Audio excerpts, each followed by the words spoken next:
32 male. I'm a structural engineer living in Chicago. My whole life is built on logic. I applied that same pragmatic mindset to my relationship with my now ex-fiancée. We'll call her Sarah. We'd been together for 3 years, engaged for 6. On paper, we were a solid team. I provided the stability. I own our condo, pay the mortgage, handle the utilities, and cover the bulk of the groceries. Sarah worked in PR. She made decent money, but the arrangement was that she would save the majority of her income for our future, specifically a down payment on a house, so we could turn my condo into a rental property. I was fine with this. I loved her. I thought we were building a life. I was the steady rock. She was a social butterfly who brought me out of my shell. Or so I thought. Last Saturday, I was scheduled for a site inspection about 3 hours out of the city. I was already an hour into the drive when the client called to cancel. Some issue with permits. Annoying, but I figure I'd turn around. Surprise Sarah with lunch, and maybe we could spend the weekend doing something actually fun instead of chores. I didn't text her that I was coming back. I wasn't trying to be sneaky. I just want to get home, get my heavy work boots off, and relax. When I walked into the condo, it was quiet. I kicked off my boots in the mudroom and made my way down the hall in my socks. That's when I heard voices coming from the living room. Sarah had her best friend over. Let's call her Jessica. They were sharing a bottle of wine, which was already half empty on the kitchen island. I was about to round the corner and say hello when I heard Sarah let out this heavy, dramatic sigh, the kind she usually reserves for when I ask her to do the dishes. I don't know why you're stressing about the venue dates, Jessica said. Just lock it in. He's clearly ready to go. Sarah laughed, but it was a cold, hollow sound. I'm stalling because I feel like I'm suffocating, Jess. I love him, sure. In a way, he's safe. He's reliable, but I'm not attracted to him anymore. Looking at him is like looking at a piece of furniture. I'm just waiting for the right time to leave. I froze. It felt like the temperature in the hallway dropped 20 degrees. I stood there, hand hovering over the wall, unable to move. Jessica sounded nervous. But you're engaged. You're wearing the ring. Exactly, Sarah replied, her voice dropping to a conspiratorial whisper that carried perfectly in the quiet apartment. The ring is collateral. Look, he promised to pay off the last chunk of my student loans for my birthday next month. That's $12,000 I won't have to worry about. Plus, once I secure that senior VP promotion in the fall, I'll have the salary bump and the cushion I need to bounce. Until then, I play the doting fiancé. I just need to time it right, so I don't look like the villain.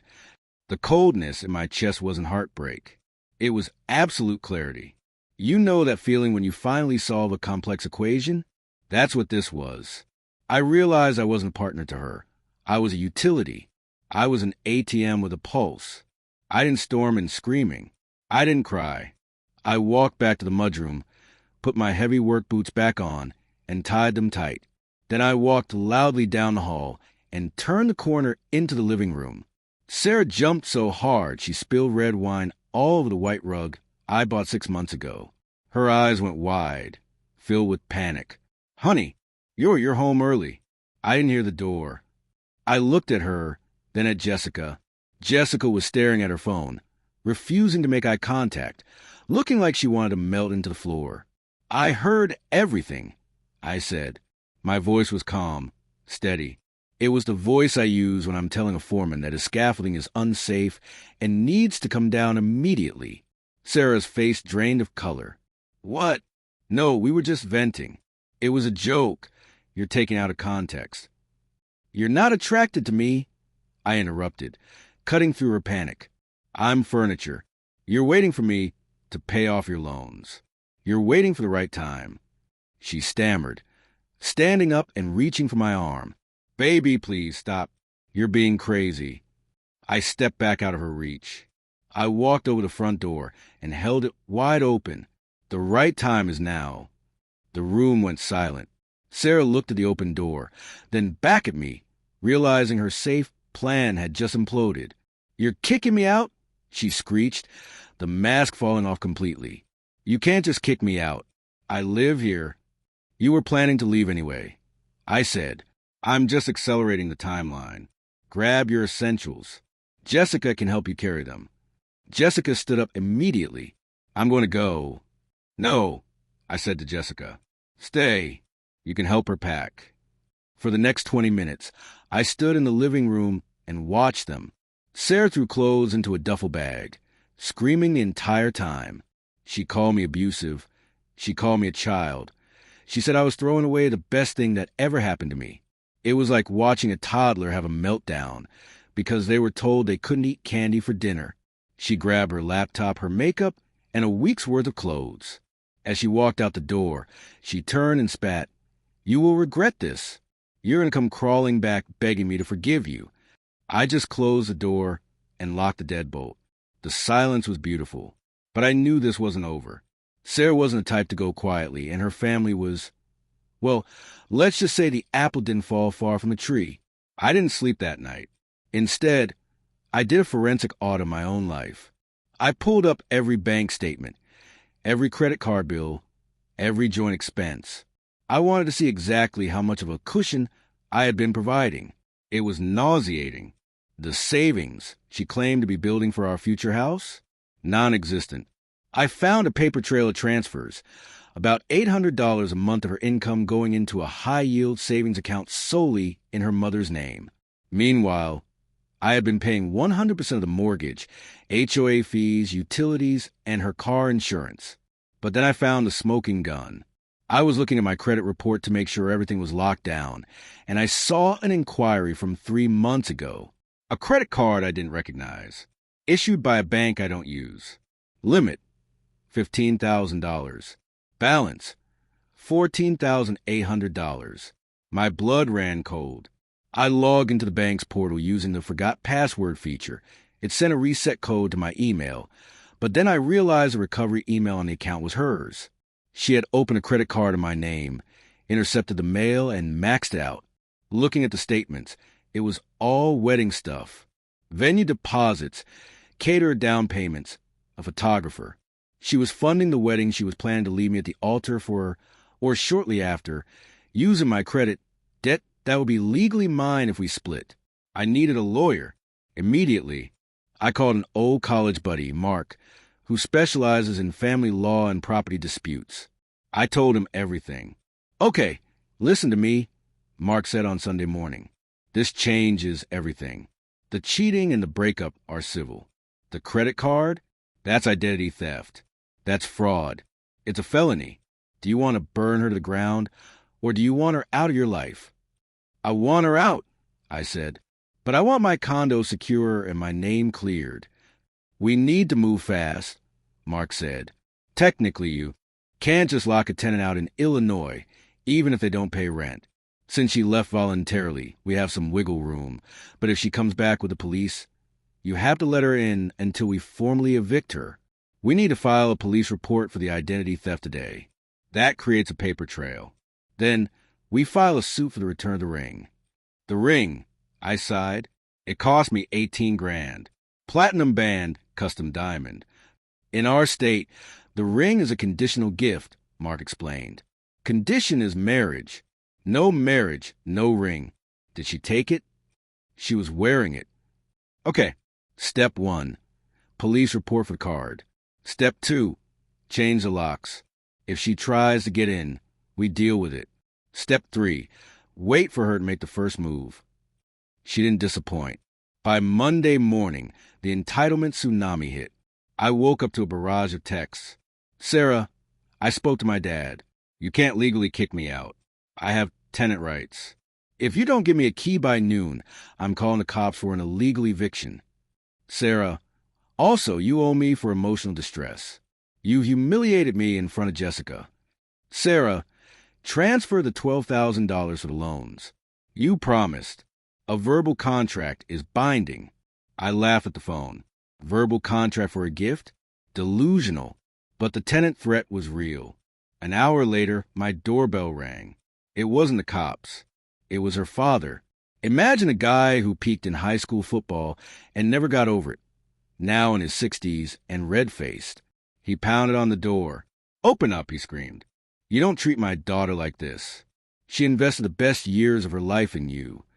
I didn't open the door. I spoke through the Ring camera. She admitted she was using me for money. John, it's on video. I suggest you leave before I call the police for harassment. She's entitled to half of this place, he yelled at the camera. Common law marriage. Common law marriage doesn't exist in Illinois, I replied.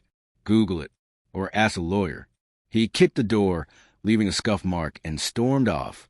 2 days later, I got served. She had found a lawyer, probably someone working on contingency, who bought her sob story about me being emotionally volatile. She filed for an emergency order to grant her exclusive possession of the condo and sent a demand letter. The letter was a masterpiece of entitlement. She was willing to settle if I, 1. paid off her $12,000 student loans, 2. pay her $5,000 for relocation expenses, and 3. allowed her to keep the engagement ring as compensation for wasted time. In exchange, she would drop the claim for the apartment. I forwarded it to Mark. Set up a mediation. I told him, "Are you sure? We can crush this in court," Mark said. "No, I want to see her face when she realizes she has nothing." We scheduled the mediation for that Friday at her lawyer's office. In the meantime, I went to the police station. I filed the affidavit for identity theft regarding the credit card. I handed over the statements showing the wedding expenses charged to a card I never authorized.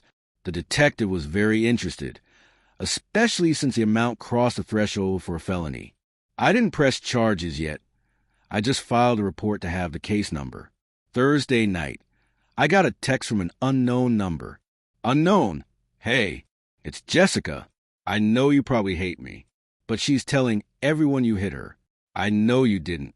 I don't want to be involved in perjury. If you need a witness that you were calm, I'm here. Also, she's meeting a buyer for the ring on Saturday. She's trying to sell it before the legal stuff starts. The betrayal loop was closed. Even her best friend knew she was going too far. I sent the screenshot to Mark. File an emergency injunction to stop the sale of the ring. Now! We got the emergency order granted Friday morning, just hours before the meeting. Walking into that conference room was surreal. Sarah was sitting there dressed in all black, no makeup, looking like a grieving widow. Her father was next to her, glaring at me. Her lawyer, a slick guy in a cheap suit, slid a paper across the table. "Sign this," her lawyer said, sounding bored. "We agree to the terms. You pay the loans, the relocation. She keeps the ring. We walk away. If not, we proceed with the abuse allegations and the tenancy lawsuit. This will drag on for months. It will cost you more in legal fees than what she's asking for." Sarah looked at me, a tiny, smug smirk playing on her lips. She really thought she had me cornered. "I just want to move on," she said softly. "Please stop making this hard." I sat back and folded my hands. "You intercepted my mail." She blinked, the smirk faltering. "What?" "You opened a credit card in my name. You forged my signature on the application." "That's a lie," she said way too quickly. "You told me to open it for the wedding expenses." "Did I?" I asked. "And the student loans? You want me to pay those because I promised?" "You did promise," she said, her voice rising. I nodded to Mark. He opened his laptop and turned it around to face them. "We have a video," Mark said. I pressed play. The sound of her voice filled the room. I'm not attracted to him anymore. Looking at him is like looking at furniture, waiting for the right time. The ring is collateral, intercepted the mail, max out. The silence that followed was heavy. Sarah looked like she had been slapped. Her face went gray. Her father's jaw actually dropped. But the best reaction was her lawyer. He stopped leaning back in his chair, sat up straight, and closed his file folder. He looked at Sarah with pure disgust. "You didn't tell me about the credit card," her lawyer said, "or the recording. I can't defend this." He must have edited that," she stammered, tears starting to form. Real tears this time, tears of terror. "And," I added, sliding the police report across the table, "I've already filed this. Identity theft is a felony. The credit card company has a video, too. They are very aggressive about prosecution. If I push this, you're looking at prison time, Sarah. Not a condo. Prison. I leaned forward, looking her dead in the eye. Here is my counteroffer. You return the ring right now. I know you have it in your bag because Jessica told me you were planning to sell it tomorrow. You sign a document admitting the credit card debt is solely yours and that you committed fraud to obtain it. You waive all rights to the condo. You agree to move your things out within 24 hours under police supervision. If you do all that, I might ask the district attorney to drop the charges. If you don't, I will spend every cent I have ensuring you end up with a felony record. Her father looked at me, then at her. You said he gave you permission. You said the card was his idea. Dad, She started to sob. The ring, I said, holding out my hand. She looked at her lawyer for help. He just shook his head. Give it to him. If you sell it now with this injunction in place, it's grand larceny on top of the fraud. I can't help you. Trembling, she reached into her designer bag, pulled out the velvet box, and slid it across the table. I opened it. The diamond was still there. Mark slid a new document across the table. This states you acknowledge the debt is yours, you have no tenancy rights, and you will vacate. Sign it. She signed it. Her hand was shaking so badly she tore the paper with the pen. The move out on Saturday was grim. I had 2 police officers there to keep the peace. I sat on the couch drinking coffee while she and her dad hauled boxes. She tried to take the espresso machine. That's mine, I said. The officer stepped forward. She put it back. She tried to take the 65-inch OLED TV. Receipt is in my name, I said. She left it. She left with her clothes, her toiletries, and the boxes of junk she had accumulated. She left with $15,000 in credit card debt that the bank transferred to her name once the fraud was proven, and she admitted to it in the settlement. Because she had legally admitted to the fraud to avoid jail time, her credit score was nuked. The fallout was absolute. Her parents tried to call me a few times to smooth things over once they realized she was moving back into their basement in the suburbs. I blocked them. I found out later from Jessica, who I bought a very expensive bottle of wine for as a thank you, that the promotion Sarah was waiting for didn't happen. Apparently, having a pending fraud investigation, even if charges were dropped, doesn't look good when your employer runs a routine background check update, or maybe the stress just made her tank her performance. Either way, she was let go. She tried to spin the narrative on social media for a few days, posting vague quotes about narcissists and financial abuse. I didn't respond publicly. I just had Mark send a cease and desist letter with a screenshot of her signed confession attached.